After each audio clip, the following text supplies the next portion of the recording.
Y para esto vamos a hablar un poco de la historia del monstruo. Monstruo es un término que viene del mostrar, de advertir. Y ese advertir era algo que enviaban los dioses para decirle a los humanos algo, alguna cosa, una comunicación. Entonces normalmente estos primeros monstruos que nosotros conocemos en la historia tienen que ver con algo divino, ¿sí? Con algo de los dioses. Vamos a hablar un poco en el contexto occidental y no en el oriental. El oriente tiene otras ideologías, pero en el contexto occidental vamos a hablar, por ejemplo, de la mitología griega y la mitología romana, y vamos a empezar a sacar estos seres amorfos que tienen algo de humano, ¿sí? Entonces, bien sea la voz, la postura, los ojos, movimientos que los hacen humanos. Entonces, es esto que se sale de lo normal. Y esto que se sale de lo normal lo tomaban antiguamente como una advertencia de los dioses. Con el tiempo se fueron generando diferentes formas, diferentes monstruos, y esta idea del monstruo y todas las formas que ellos tenían se expanden a través de la tradición oral, de la tradición escrita y de los imaginarios colectivos. Entonces todas las sociedades empezaban a hablar sobre un monstruo y el otro le agrandaba una cosa, le ponía otra, y además que hacía, y además que, bueno, entonces digamos que el monstruo empezó a generarse como una construcción colectiva.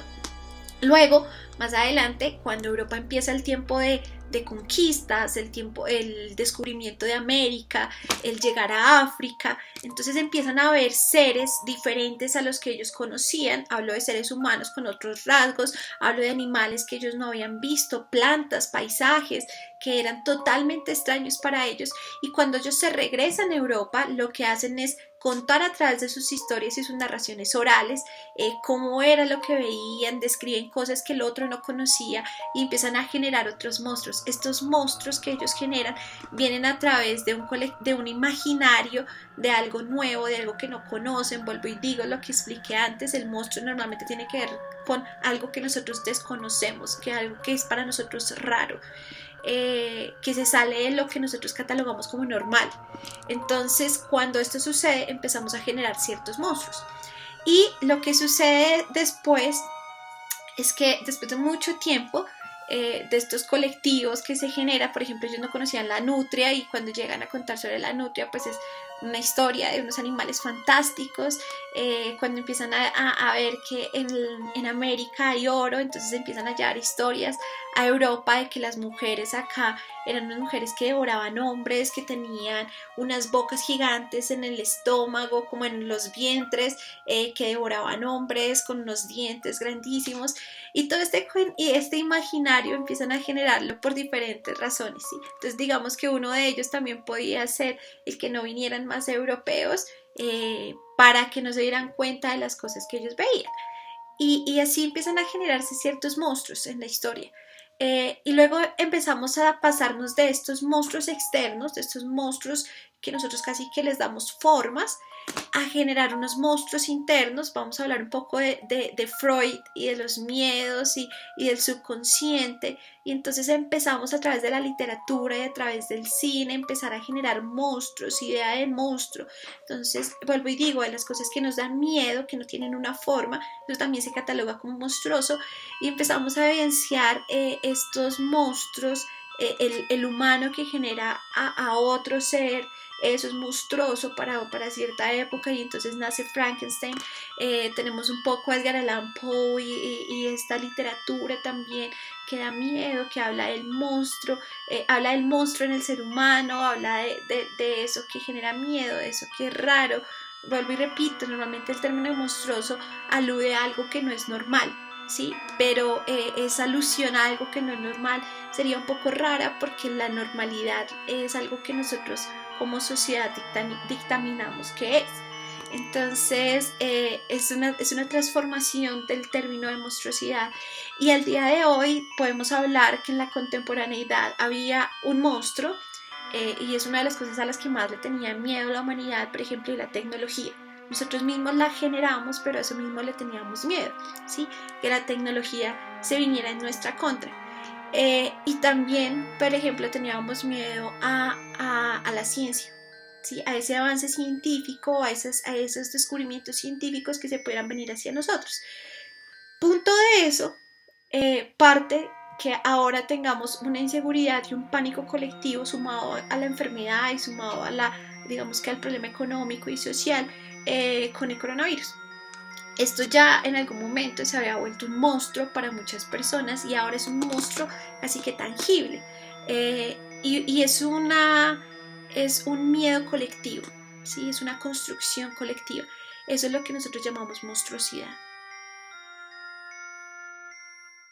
Ahora bien, si nosotros hablamos de lo monstruoso como una construcción colectiva, de algo que se sale de la normalidad, entendiendo que este término de normal también es una construcción que hacemos todos o una gran mayoría, o tu familia, o de tu grupo de amigos, o la sociedad, o de Colombia, o el mundo.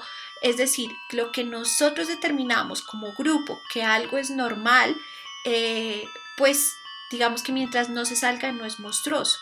Esto podría aludir a que no siempre lo monstruoso es negativo. Lo que se salga de la normalidad puede ser malo como puede ser bueno, ¿sí? Puede ser una enfermedad como también puede ser algo que se extralimita en bueno. Es el caso de los genios que hablaba yo, el genio del deporte, el genio de la música, el genio de las artes, el genio de las matemáticas, el genio en diferentes medios. Una persona que se sale del rango de la normalidad en la población y puede hacer mucho más de lo que antes hacía. Eso es lo monstruoso también. Lo monstruoso también es para lo bueno. Entonces, por esto hablo yo de esta dualidad en la monstruosidad. La monstruosidad puede ser algo malo como puede ser algo bueno.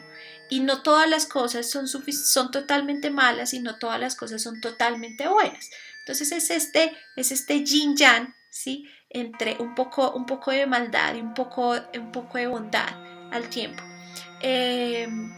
Entonces, hay cosas, hay momentos en los que nosotros mismos nos salimos de la normalidad, ¿sí? En alguna cosa, en la normalidad en tu familia, en la normalidad en tu grupo de amigos. Hay cosas para las que eres muy bueno o hay cosas en las que eres terrible, ¿sí? Esas dos cosas son monstruosas, las cosas que se salen de lo que nosotros decidimos que era normal. Bueno, para esto, chicos, vamos a ver algunos artistas que hacen ilustración a través de la técnica de paper cut y que tienen el tema de monstruosidad en ellas. El primero que vamos a ver es Ed de Vera y podemos ver ese pequeño detalle que tiene en cada una de sus figuras, cómo antepone diferentes capas hasta lograr los efectos que quiere. Es importante la fotografía final y lo podemos ver en su trabajo. También tenemos a Václav Villa y estas obras que utilizan un marco para poder colocar los diferentes cortes de papel hasta lograr los efectos de tridimensionalidad que nosotros queremos. Vemos también esta obra que, aunque muy sencilla, nos muestra las diferentes capas que tienen de papel para poder lograr los efectos. El siguiente artista que vamos a ver, Sinan Sow, no hace ilustración a través de papel, pero lo que les voy a mostrar es cómo maneja el papel también para crear esculturas y crear formas tridimensionales. Atrás podemos ver el reguero de papel cortado y cómo logra estas grandes obras a partir de cortar papel juiciosamente. Loulo es otro artista que genera máscaras de monstruos también a partir de cortar papel. Nuestros materiales van a ser los siguientes. Nosotros vamos a trabajar con cosas que tenemos en la casa.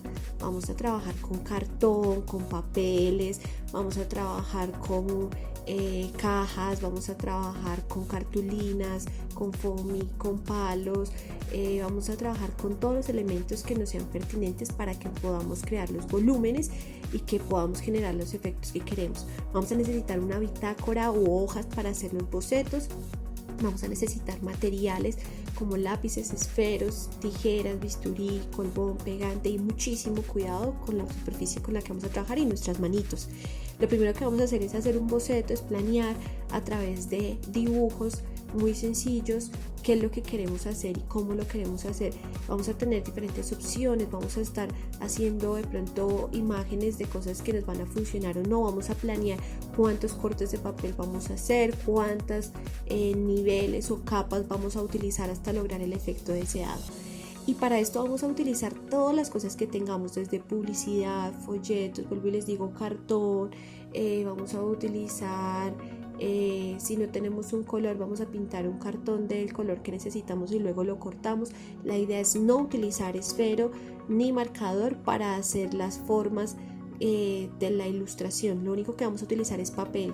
Incluso para las líneas pequeñas o los puntos pequeños vamos a utilizar solamente papel, cortes de papel.